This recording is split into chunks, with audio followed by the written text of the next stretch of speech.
สิพามาเบิ่งเสี้ยนตักสอนนะครับโอ้สวัสดีครับพ่อเขาว่าอีพ่อเป็นเสี้ยนตักสอนครับอีพ่อซื้อยังครับอีพ่อสันอีสันนะครับผมได้ยินแต่เขาเจ้าว่าอีพ่อตักสอนเก่งขนาดว่าซั่นตักสอนประมาณว่าซั่น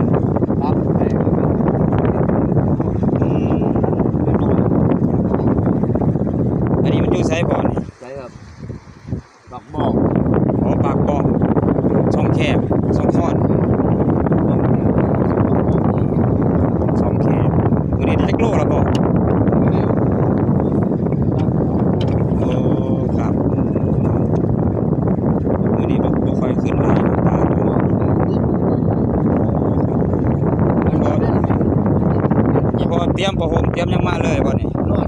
โอ้นอนอยู่นี่เลยโอ้แสดงว่าอีพอโอ้เขาเอาเลยเนาะพ่อเนาะ